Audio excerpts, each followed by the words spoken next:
Kim has been a fan favorite and a successful character since his debut on Fatal Fury. His popularity accelerated dramatically at the beginning of the KOF up until the recent games, and it is certain that the legacy of this character will keep on for all the next official installments of the franchise to follow, even though as of today he missed out on the latest main installment, KOF 15, but there is of course a tiny chance to appear on the final season team of the game.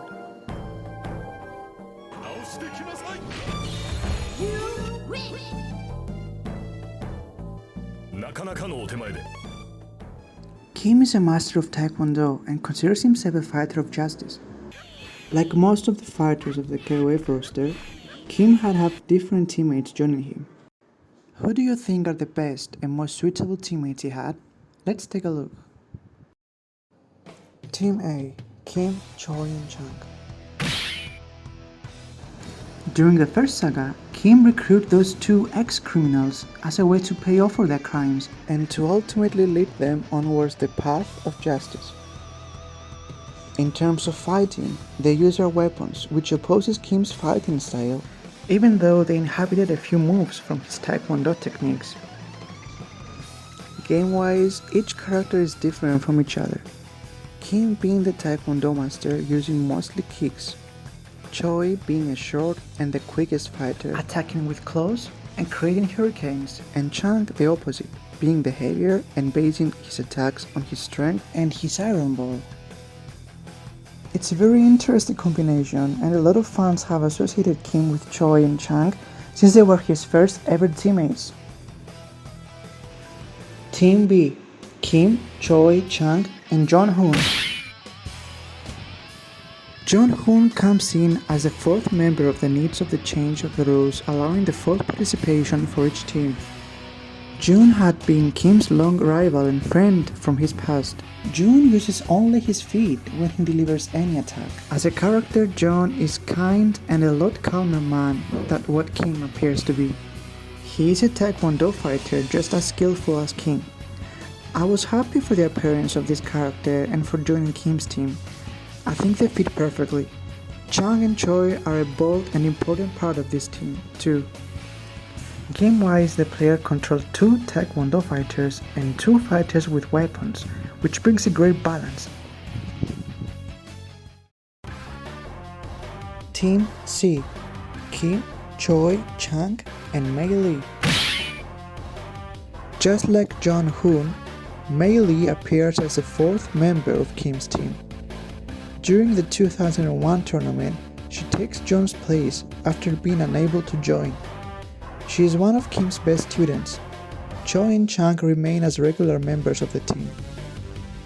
Game-wise, Mei Lee adds a female touch and allows the players to control her easily as her moves are based on Taekwondo techniques too.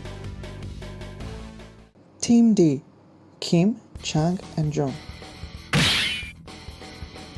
Choi sits this one out for the first time, which shifts the team into this trio. The rules for the 2003 tournament changed again, leaving Kim to decide which two members he will choose to accompany him. Jong and Kim being the Taekwondo fighters, while Chang being the one with the physical strength and the legendary heavy ball as a weapon, form an interesting team. Game-wise, Jong and Kim have similar set lists, so the player finds it easy to play with both characters, and Chang is a nice change for the player to try out a different style.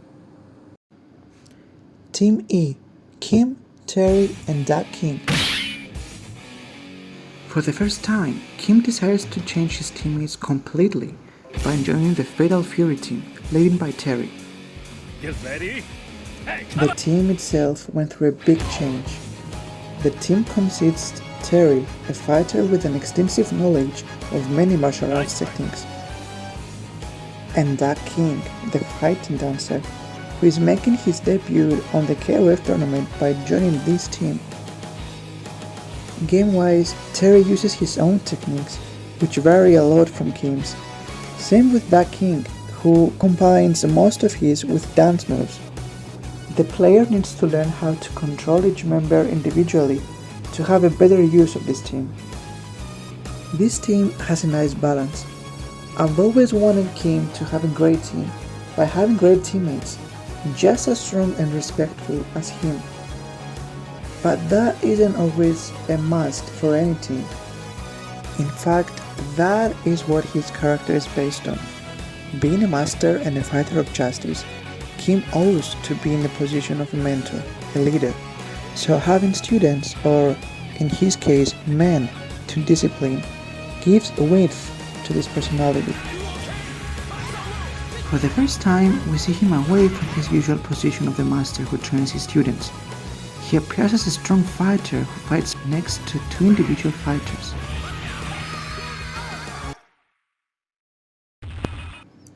Team F: Kim, Raiden, and Hua Jai. Kim finds himself a pair of new students in discipline. Raiden had worked for Geese in the past, but had changed path and decided to leave a legacy in the world as a pro wrestling fighter. He found his own goal in life, and by wearing his mask, he inhabits a different version of himself. Hua Jai longs to be the best Muay Thai fighter there is. Game-wise, Raiden uses several pro wrestling moves and also uses heel tactics, like spitting yellow mist in his opponent's eyes. Hua played dirty at times by ingesting his power drink. Unlike Choi and Chang, Raiden and Hua Jai have their own goal in life and are not forced by Kim to become better, but rather pushed by him to achieve that. Team G: Kim, Kang-il, and Wong. Has Kim finally found the team that will complete him and take Taekwondo to the highest? This time around, Kim is not the mentor nor the master of his team. In fact, he is the student, as Kang-il revealed to have been his master when Kim first started learning Taekwondo. Kang-il, being an experienced fighter, definitely lifts the team up. Luong is the second female character we see participating in Kim's team. She is a girlfriend of Kang-il. Game-wise, Luong emphasizes her kicks, flexibility, and acrobatics. While Kang-il based most of his attacks on kicks, similar to Kim, but being a little heavier and not as fast as Kim.